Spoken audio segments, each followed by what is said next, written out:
winner goes to Mary Ange Raissa. Ladies and gentlemen, put your hands together for Marie-Ange Raissa. First of all, I want to thank God. I want to dedicate this award to my family.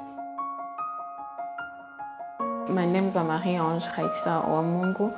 I'm the founder and the executive director of Uwamungu Girls Initiative, which is a young women-led NGO that fosters women empowerment and builds girls' agency.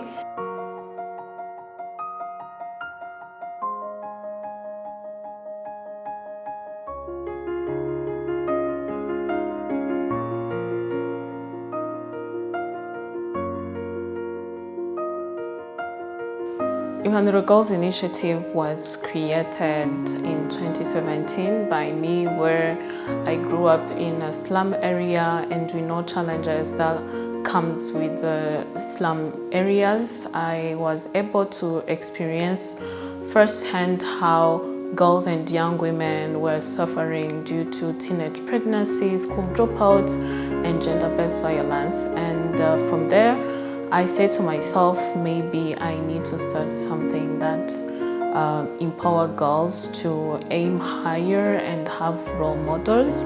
Since I was lucky enough to be born in a family as an orphan, I was guided by my maternal family, and I was lucky enough to have them where they used to tell me if I want to be better than my community or achieve anything beyond my community, I should focus on my education. So I felt like the girls in my community also would aim higher beyond our community if they are to have a role model and also focus on their education.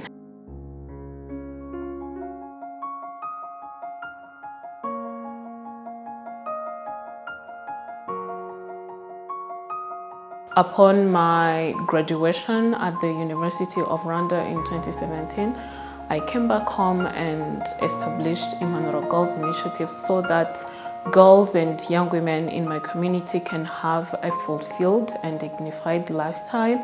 And so far we have, the programs have impacted almost 7,000 girls and young women in all their diversities. And the amazing programs that we have here at Uwamungu Girls Initiative are sexual reproductive health and rights, women economic empowerment and leadership, community health promotion, and advocacy. Within these programs, this is where we build the Mpinganzima. We have a Mpinganzima model where each girl and young woman who joins our programs must graduate knowing their SRHR, know how to save and work for money, and also have a leadership skill that enables them to bloom in their communities.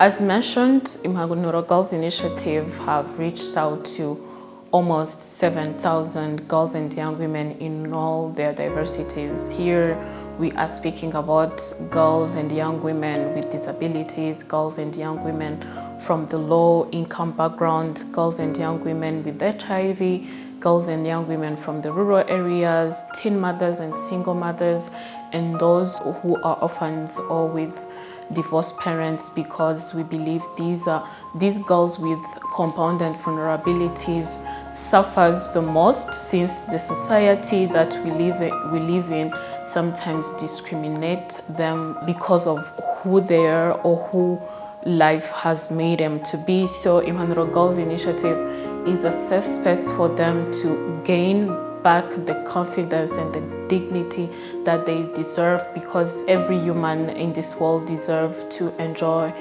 their life fully without being left behind. And so far, I will speak to one of our projects called Tekana Hub. This is one of the projects where girls and young women gather together and we train them on entrepreneurship skills, and then we offer them with vocational trainings, and with these vocational trainings, this is where they get to be trained to craft, tailoring, and also hairdressing.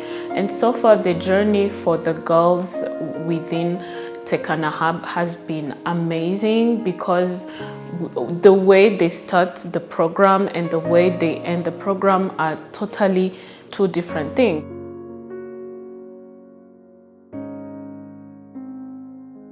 We have a young woman, she's 24 years old, and she has 2 kids. This young woman has been my biggest inspiration here at Tekana Hub, because she got pregnant at her teenage. And one thing I noticed when she joined Tekana Hub is that she was very, very confident in herself. You couldn't tell she was a mother, most of all a mother of 2. You wouldn't tell this is a young woman that wakes up at 4 a.m., 3 a.m. just to go to Nyabugogo market and sell groceries. Her joining Tekana Hub was an opportunity for her to just now gain a new skill, a skill that can support her now that they have graduated last month in April. Janine, the young woman, now is employed. She's a tailor, an amazing one, and this shows how much resilience she had and power to just feel like she can be able to transform herself, and that her transformation would also empower her children. Another amazing success story we have is for a young woman with disability from Ruhango district. She's quite an amazing person. When she joined Impanuro Girls Initiative under Tekana Hub, she really wanted her life changed completely. Because although she was born with disability, she have always thought that she would get far in life, she would get better in life, and that she would challenge her circumstance, because disability does not define who she is. And currently, Jeanne is blooming in her community just because she believes she was going to be more than her disability. Despite the stigma around, despite the challenges around, despite everything she went through, she knew that with Tekana Hub, she would just find that safety hub, as its name means.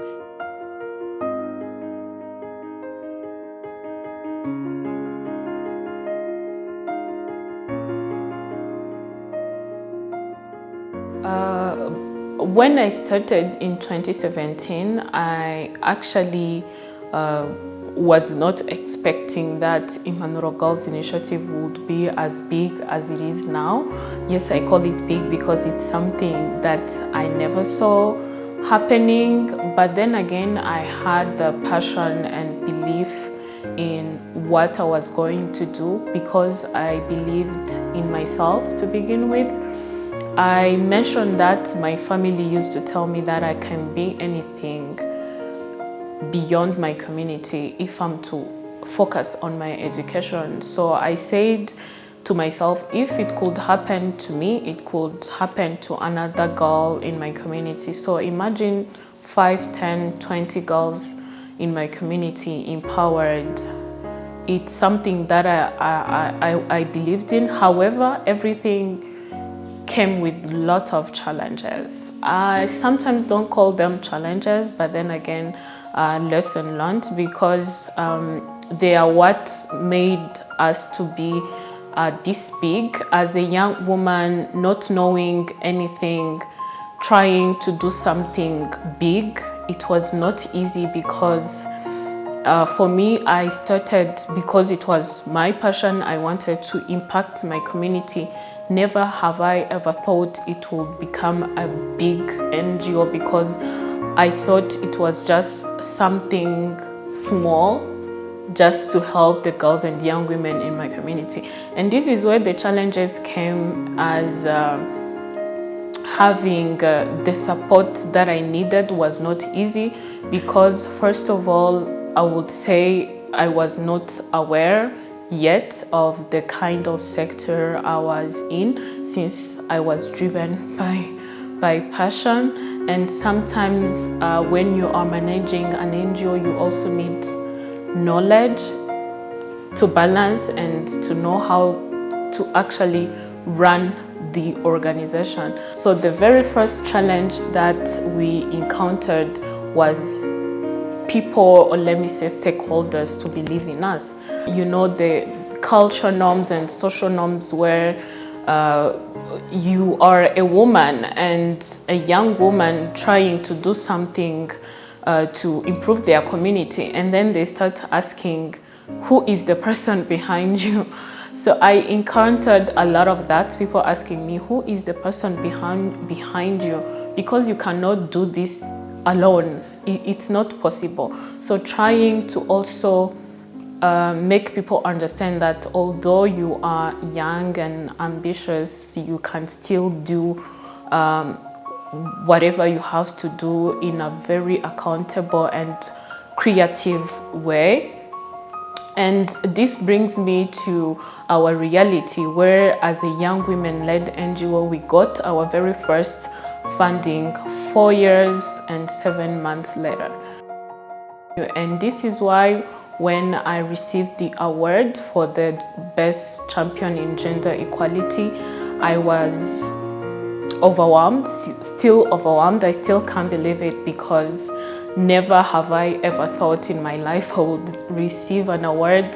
But that moment of feeling like now you are recognized for the work that you are doing was a very high moment for me, a high moment that I can never ever forget, because as mentioned, when I started, I never knew it was going to get here.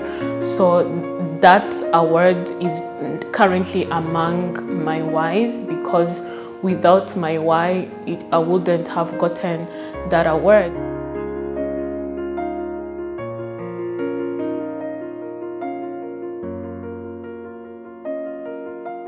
My message to girls and young women out there, I would say, it's possible. It's possible. Like, everything you think it's not possible, it is possible.